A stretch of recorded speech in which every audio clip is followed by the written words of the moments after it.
Getting referrals is such a vital part of every business. Today on Price Sell Paint, we talk with Dave Bryant, sales rep at the Urban Painter, on how he generates referrals, keeps track of them, and ensures that he continues to get more every single day. Welcome to Price Sell Paint, the go-to podcast for painting contractors and sales professionals in the painting industry. Hosted by industry experts Jon Bryant and Michael Murray. This podcast is proudly powered by PaintScout, your partner in painting success. Hey everybody. Welcome back to the Price Sell Paint podcast. Today we have a very great guest on the podcast. I think someone that people can really learn from and is really going to expose you to what the high-level sales look like in the painting industry. So today we're with Dave Bryant. Dave works with the Urban Painter in Calgary, Alberta, Canada. And you know what? Surprisingly, Dave is also my brother. So this is a real discussion. Don't hold that against him. Yeah, don't hold that against me. Dave, welcome to the podcast, man. Thanks, John. It's going to be fun. I'm looking forward to it.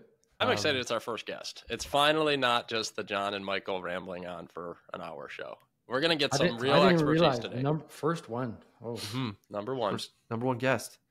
No pressure. Don't let that go to his head. It's already big enough. So yeah, today we're talking about referrals. And Dave's a sales rep, project consultant with the Urban Painter.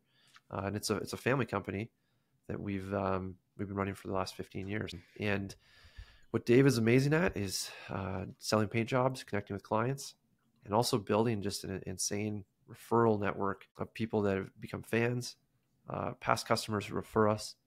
And that allows Dave to sell, $2.5 million plus a year of painting projects, and is one of the top performers in the PaintScout community. That's pretty special. And we want to dig into today, why how that works, how other people can do this, and really what kind of strategies you're implementing. And so anything you want to add there? I guess I've been doing it for 4 years, still learning a lot. So that's the fun thing about sales, is that there's no ceiling to what you can learn. So I'm sure I'll learn something on this call as well. Michael, over to you. What questions you got for Dave?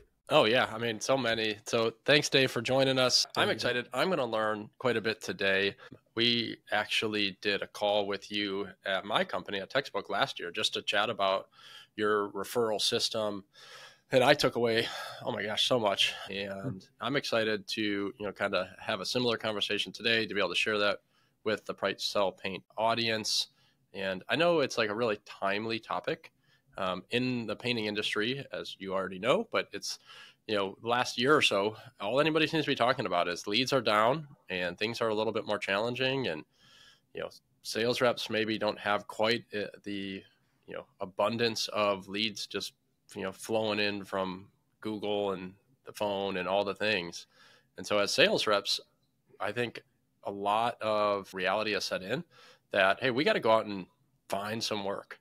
Here we are, it's February of 2024, and, this will come out probably March or so, and we're gearing up for a busy season. And I think for most sales reps, in order to hit your goals this year, you're going to need to step it up a little bit in terms of getting referrals and, building these relationships. So let's get specific, Dave. How many referrals last year? Any idea as to where that might come for you? I would say it was in and around the 300 mark last year. Yeah. Decent. I have nothing to compare it to, but it seemed pretty good, pretty regular. So approximately 300 quotes from referrals, and is that about half? I mean, are we talking, what percentage roughly of the estimates you go on are coming from referrals versus just coming in through the office, if you will? It does a bit depend on the time of year. Like the winter months, I would say I do a lot more quotes for referrals and return clients. In the summer, that evens out a lot. So I don't know a specific number on that, but just like November, December last year, I think I did maybe 10 through Urban Painter and at least 30 from, I guess, referrals and return clients. It was quite significantly different. I think it's definitely over 50% though for you. I mean, I think based on your numbers, 300 would put you over 50% of your leads are coming from referral. So what do you attribute that to? Where do you think that, I mean, I don't know if this is surprising, but I would imagine that is top tier in our industry, pretty elite. Especially we're talking, most of what you're selling is residential. Is that correct? I started selling quite a bit of commercial as well. Okay. So repaint stuff for like property managers, designers, different sorts of buildings. So not just residential, but last year, still the majority. I mean, you can attribute it to a lot of things. I think now that I've been doing it for 4 years total in sales, there is something to say about like a natural, you're growing your network. Any job you close could turn into another job in the future. So naturally just return clients and people referring you like happens more than just when I started, when my network was zero. So that is obviously a factor, but there's a lot of factors I'm sure we'll talk about today. I don't know, but yeah, they don't just always come to me without asking. There's definitely a part of it where I'm involved in asking and actively being part of groups and sort of things to increase that number. So when you say that, like you're asking for them, they're coming from different groups. Can you kind of identify for everybody where a lot of your referrals are coming from? Like, what type of people are referring you? The world I'm trying to get into more, and I'm getting lots of referrals in this world now, is the property management. So basically any building, any apartment building, downtown building has a property manager. And so a lot of my referrals are starting to come through those networks. The other ones would be realtors would be quite a big one for me. Obviously, there's 2 times of the year where it's really busy with realtors, and then the spring and fall being the busiest. And when they're not too busy, I don't get too many referrals in that from them. But yeah, there's a mix. There's designers, there's other trades that we kind of refer each other on jobs. Those would be the core ones. Yeah. And so would you say, I mean, obviously Michael alluded to this, like 300 seems like a lot, right? Like we only have 220 working days a year, 300 in those working days. I mean, it's almost 1.5 a day. And so I think for those listening in, everyone's probably asking, like, I'd be asking myself, is there a strategy to this? Is just this happening randomly? Maybe walk us through that. Yeah. And quite honestly, like there's certain times it is a bit overwhelming, but I think it's a natural, like the more I service clients and get quotes to them quick and really want to help them, the more I get referred. And I think just being really, really quick and servicing everyone, like if someone wants a quote, I'm booking them in pretty quick. I'm sending quotes to them fast. I mean, that's one aspect of it, just to know that if they refer me, I'm going to get in touch with whoever they referred me to right away. So they're not going to get the feedback of, oh, you referred me to Dave and I never heard from him. So everyone's going to have a very positive experience. That's number one. And the value to me doesn't matter either. So if someone needs a bedroom painted, but they're referred to me directly, I might end up going to their house. Now, yeah, it might not be the best use of my time to go for such a small project, but the way I see it is I'm watering the person who referred me, I'm watering that tree because they're putting their reputation on the line by referring me. So if they call Dave and they need a bedroom painted and I say, you know what, that's a little small for me, it's not really worth my time, like maybe you should call someone else. I've essentially cut that referral line. So for me, the value doesn't matter because I believe in servicing everyone, and then that small paint job could turn into, hey, my friend is a property manager and has a building with 300 units that needs painted. I'm going to refer you to them. So I see it as like a long-term game. Service everyone, and you never know what happens because sometimes it does happen that way, and it's crazy if you track back to, I did a really small job and now I'm here. So you said something interesting there, which is that you used the term watering the tree, so to speak. Yeah. And I know you and I have talked a lot about this when we've, over the years kind of honed in on, a visualization strategy and a way to actually, see how the network is developing. So maybe you can talk a little bit about that for everybody and why you use that term. Yeah. I mean, John's the one that got that into my head for sure. Watering the tree. What's your tree? The tree is, I have a ton of papers around my office with every connection, every person that I work with, every time they referred me. I basically, it is literally, I draw a tree on a big piece of paper with lots of branches Now, it doesn't always have to be a tree. Like you could just have a bunch of names on a sheet but you're branching out from each name. So essentially, if you have, designer A, you put their name on the sheet, and then you start making arms from that person to who they referred you to. So you can trace to see how it's all developing. So you could be 4 people down the line and you're like, I know where that referral started. So it's a really easy way to keep track of it visually for me, because it's in my office. I can see it anytime. And anytime I add a branch or add a new person, I like every week I'm adding names. So that's the tree. It's a money tree. The money tree. Yeah. Just printing money. It's your connections, your friends, where where you make your money. Yeah. I knew there's a money tree out there somewhere. All right. So Dave's got clones. How many Dave clones out there doing quotes for you now? Come on. What's the secret? We got money trees, 2 robots. Yeah. I've had, roughly, I'm working on my 3rd one, but I can do a lot of estimates. How many? So that's a good question, right? You're selling over $2.5 million pretty consistently. How many estimates do you do in a month? I don't know. Give us like some context. Maybe last month. What does that might look like for you? Superhuman amount?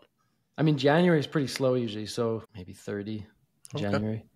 Last year, I think 550. Yeah, so a lot of estimates. One of my goals this year is to do less estimates and just somehow, figure out a way to get the right connections to increase the value of the ones that I close. But yeah. I want to talk a little bit about just like, how do you nurture these relationships? Because I think, what I hear you saying is it really just comes down to, like you said, watering the tree, which is, I think, the analogy for nurturing the relationship. Is that a good understanding? Yeah. Yeah. Yeah, pretty much. And so like one of the things that I've heard from our sales reps here at Textbook is I want to get referrals. Sounds great. I'm too busy. I'm spending so much time. I'm going on these quotes and I've got to, call them beforehand, make sure, do a discovery call or something, make sure that they're ready to go for when I get there. And then I got to do some follow-up activities and, somebody needs something and all the things. And it's just like, I never really have time to get around to doing these referral activities. And I would imagine that there's other people that are listening that feel the same way. It's like, I know I should be doing this, but I can't find the time, or I'm not making the time. Can you talk a little bit about like, how do you spend your time? And maybe it is more in like that spring months or whenever you're a little bit busier, like how do you keep those relationships going even when you're busy? Yeah, it's a good question, because I've been in the same headspace, and it's not like there's times where I'm in that for sure of, there's no time for watering the tree. There's no time for trying to get new connections. But the more I've done this, the more certain times a year, you'll do less of it, I think is just natural. Cause if you're doing anywhere from 3 to 6 quotes in a day, it's a bit harder to network, while you're doing that, if you're on the road all day, but those aren't every day. And so I would say overall, it's always in the back of my mind of just who can I text? Who can I call? Sometimes it's such a small thing that you can do. Even if in your really busy day, you have 5 minutes and you can send 2 texts to people just reaching out, seeing how they're doing. Like that might be all you can do some days, but it does, I would stress that is a really important thing to do as much as you can. Some days you'll have a couple hours to work on it where you can really, network more, try to, ask for referrals, and there's more time for that but doing a little bit every week, it will pay off.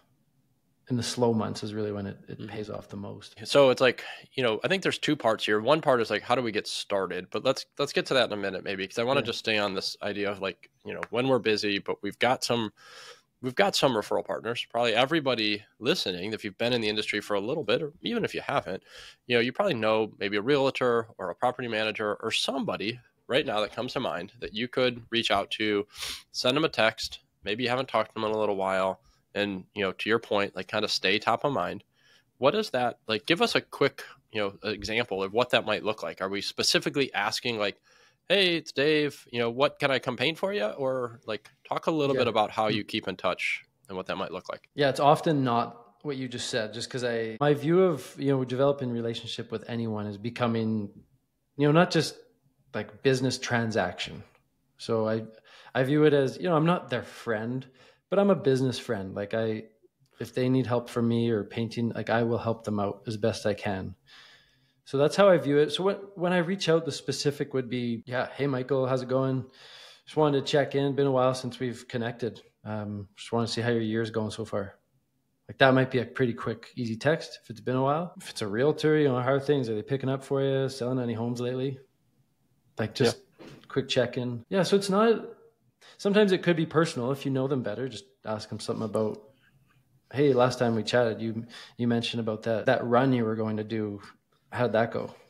Like it could be something personal if you do know that. But yeah, it's usually pretty simple. And sometimes I will just pick up the phone and call too. So it's not always just a text. It can be a call where I'll just say, hey, John, it's, like they'll know it's me when I call. And then who knows where the call goes. But yeah, just check in. And sometimes if I haven't connected with someone for a while, I'll say, would you want to grab a quick coffee or lunch sometime next week? How often do you do that? How often do you get together, for coffee or otherwise? I would say my goal is to have something like once a week that isn't at a job site doing a quote, like once a week with someone. So it's not a ton.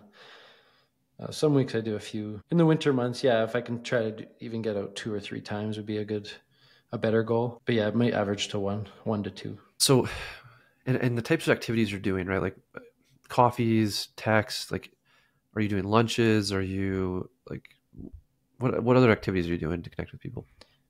What have I done recently? I've gone to a few Flames games, hockey games, taking clients to hockey games. So we go for dinner first and go watch a game.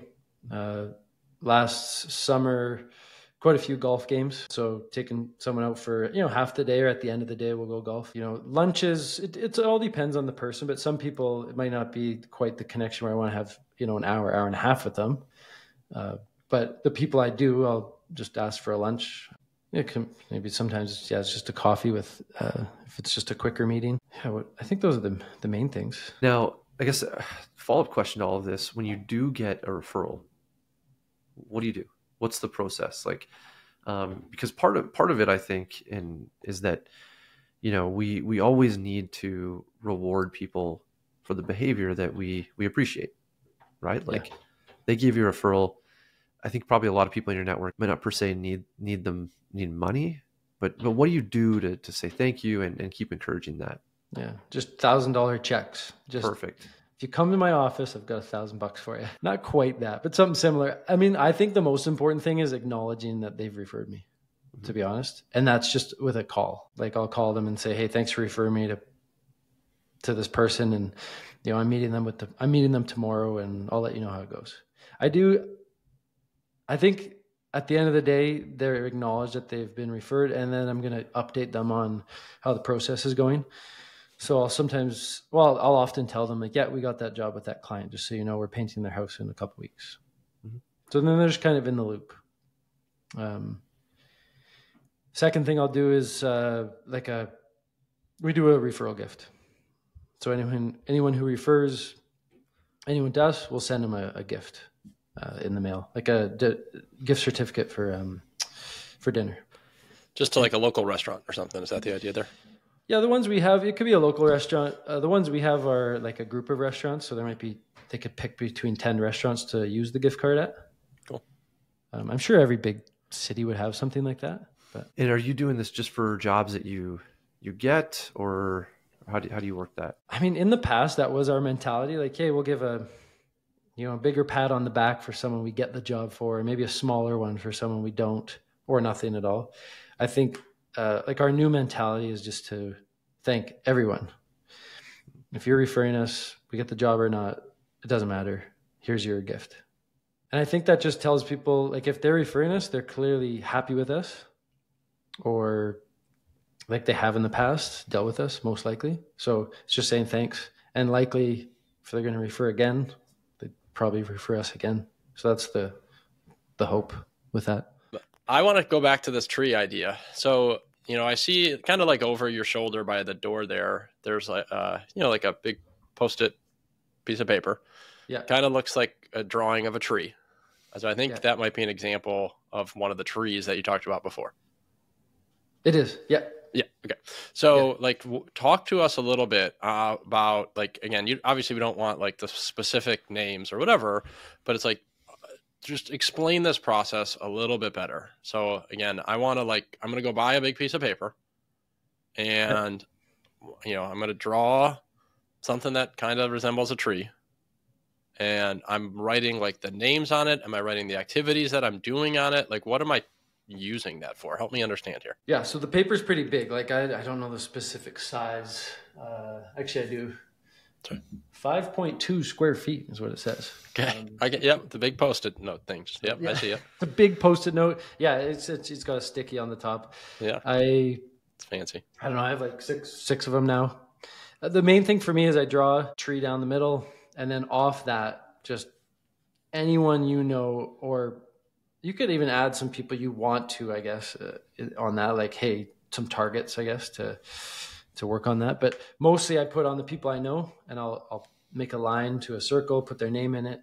If it's like a property management office, I'll put the company, and then I'll put all the arms of the people I know from the company. If it's, say, a realtor and they've referred me another realtor, another designer to connect with, I'll branch off from that realtor to those names. And I think one way to for me, it keeps me going, because especially with companies, you can kind of figure out on LinkedIn or just Google them to know how big they are. And you're like, I only have 2 branches on that company, but there's at least 20 that I could have at that company. So trying to expand, like, you're already their network, you know one person in an office, but they don't always talk about like who to use for a painter. Like, I don't think it's a common thing until you have like the mass of the business that they're referring you. So if there's 10 people working at the business and maybe 5 of them work with you, at that point your name might get around more. But if there's 1, you have to figure out a way how to get more. And so it keeps me on my feet a bit to be like, okay, I should go visit that company. I should go with the one person I know. I'll call them up and say, hey, usually I bring them some sweets or some donuts, bring them to their office and have a meeting. And they'll introduce me. Like, most times they'll introduce me to all the other people there. And then now I'll create branches with those people because I have their emails and I'll connect with them. I think one other comment about this too, and one of the things that we, you and I have worked a lot on, Dave, is just that like this concept of making relationships visual, kind of it's inspiring, and also kind of adds some gamification to the whole thing. It becomes fun versus just throwing a name into a spreadsheet. You now get to see something blossom and flourish and be like, wow, like look at the work I've done. Like every time you're adding in a new like branch or a node to this tree, it offers a reward for the hard work that's been done. Whereas I think, in the past when we kind of were looking at this problem and looking at building spreadsheets and contact, bases, it's just like, it's rather boring. And so you keep going back to the list and being like, oh, they got another person in the list. And this becomes something that is just very different and alive.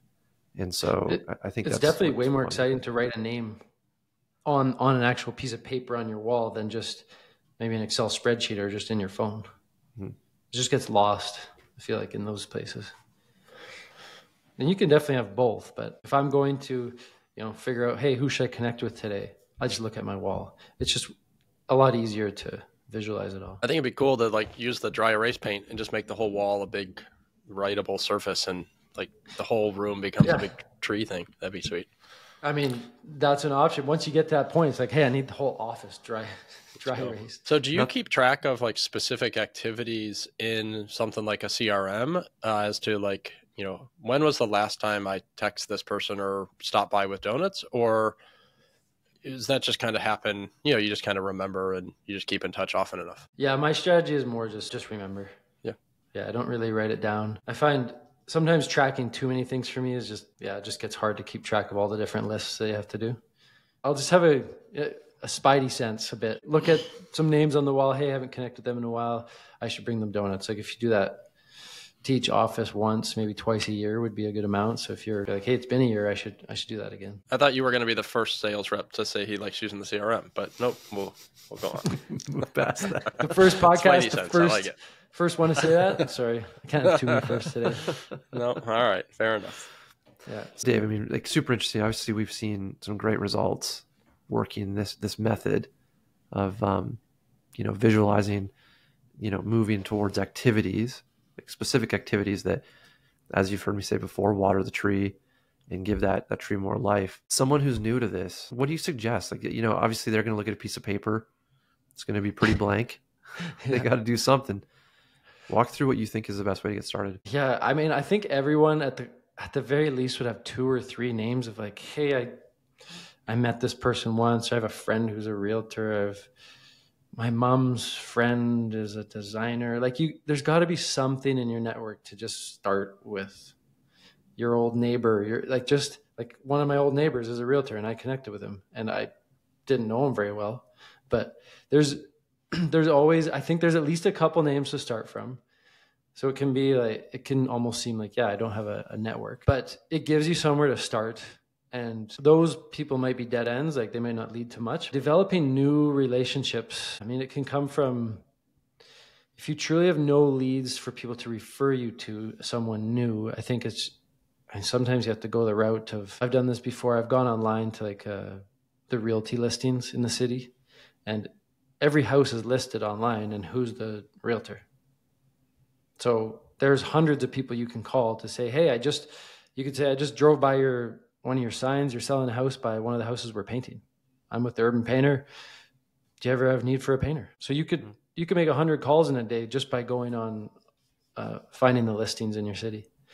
Like that's it's cold calls, but it's also like, it's a pretty easy call to say, do you have a painter in your network or would you like a new one? That's one way. I mean, business networking groups is another option to join. Like there's a lot of groups you can join that are like weekly groups. The group might be anywhere from 5 to 15 people. There's a lot in our city, just they're called Business Network. BNI is Business Network International, or so they're all over, and it gets you in front of new people.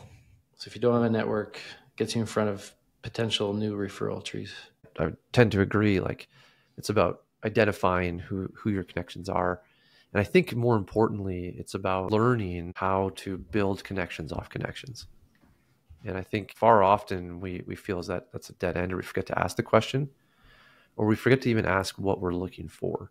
It sounds like from your approach, Dave, like it's just like, what you're saying to people is get a couple of key people in your life, and we all have them, and then figure out the questions to ask in order to get one more step. And that's really what we're looking to do here with the tree, is to build it out large so that you've got, you're continuously thinking about the next step. Does that kind of echo with what you're saying? It does. Always trying to build a connection is what the goal is. Cause like with a lot of people who I'm, call it friends with, and now that I'm dealt with them a lot of times, I can get to the point where, you can ask them, hey, is there anyone else that, either and be specific. Like usually I say, is there anyone else in the property management world? Do you know any property managers in your life? Or do you know, like just ask them one specific thing, and they'll often tell you someone they know. But you don't get there until you are with a closer relationship with them. So to start it, you have to do all these starting things that we've talked about, but that's the only way to develop, I guess, your own tree. Because there was a time, same thing. I looked at a paper. I was like, I don't have any names to put on here. Where do I go? This is a quick example. I was at a quote this week, and I asked her, how'd you hear about us? Oh, I found you through Google. That's great. That's how a lot of people find out about us. I found out she was selling her house. So I said, oh, great. Who's your realtor? And she mentioned she's like, my sister is my realtor.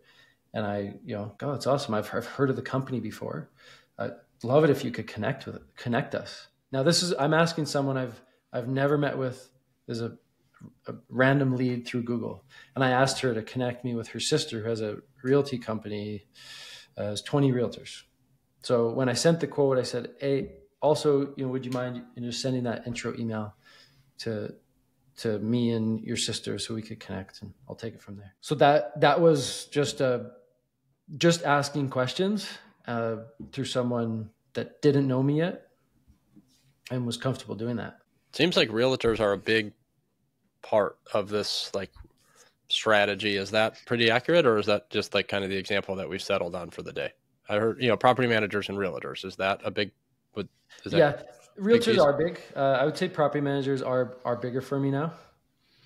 So those are two though of really good ways to get referrals. The property management world for me, they just lead to bigger jobs. And so when I mentioned visiting an office, it's always a property management office. I typically bring them, some nice stuff from a bakery or donuts, fancy donuts to their office.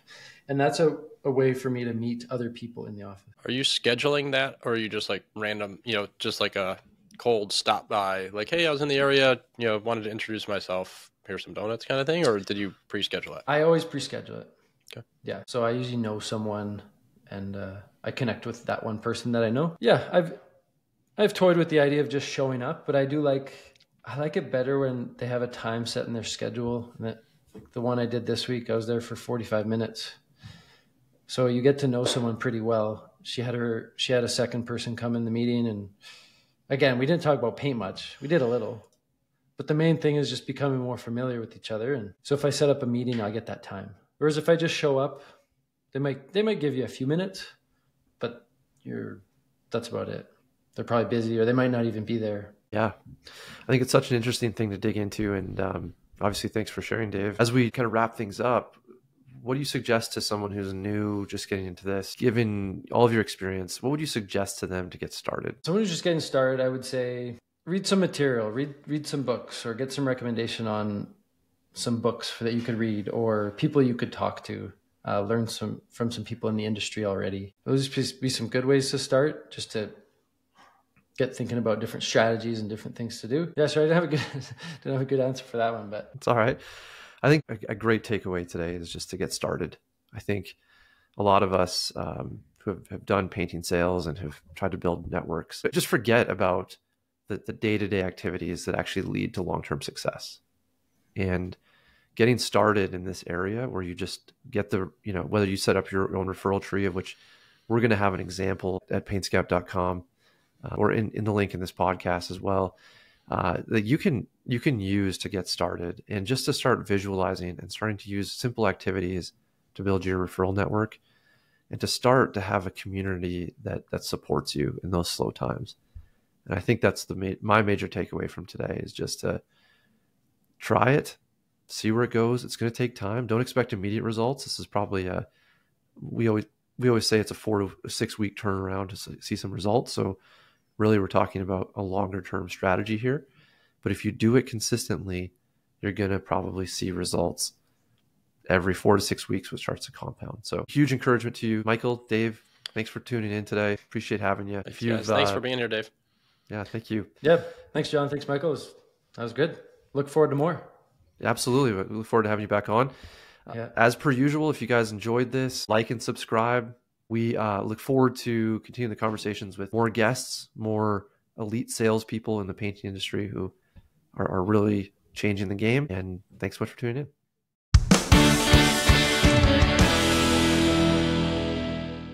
Yeah, let's do it. Let's talk about our takeaways.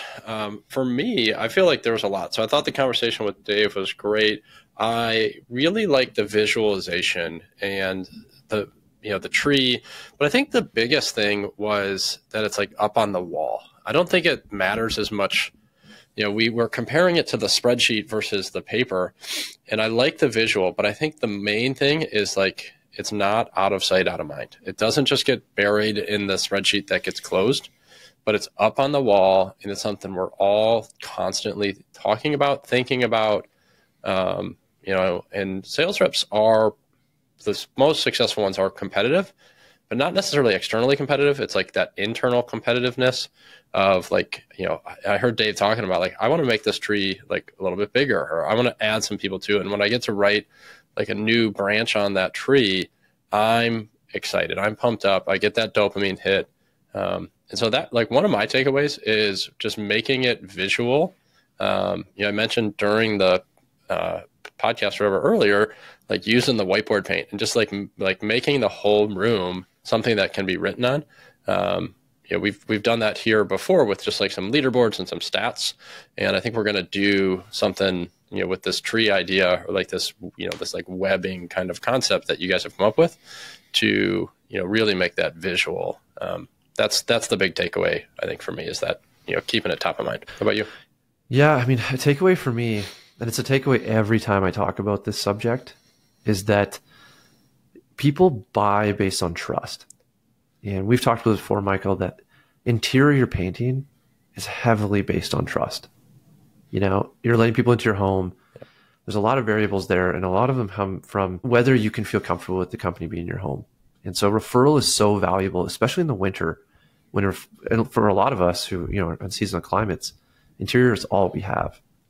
And so every time we talk about the subject and you dig into the stats, being that like the close rate's higher, the customers are happier, people are all getting what they want out of this, it leads me to always come back to the idea that we need to do this more. And I think as things like Google, other online avenues become more expensive, this is an area where we can invest. We can actually put significant marketing dollars and make an impact. And every time I'm reminded of that, I'm motivated to try to come up with better strategies, how to make that happen, how to build relationships with our best customers. And I would love it if there was a day where we didn't have to go to Google and spend any money. I would love to figure this out in such a way that we are strategically dominating our marketplace based on relationship. And I don't think a lot of painting companies out there, I know we didn't, have got to that point. I think we're too dependent on those paid leads. And this is a great way to just remind myself and, potentially some others here of that takeaway that you can invest money in this area and get a significant return, and it's very healthy. So for me, that's a big takeaway. Yeah, I like it. Yeah, I think it's that intentionality. I think, when it comes to getting referrals, it's not just something that like, you just sit back and wait for. Just like anything else that we want in life, it's about doing the activities that are going to drive the results. And there are specific activities. I love the specificity that Dave brought today, where he's sharing like, this is what I would text to somebody to, kind of re-engage them. Maybe it's been a few months. I thought that was a great part of the podcast today. I'm going to certainly have our sales reps listen and taking some notes specifically on like some of those types of details for sure. Beautiful.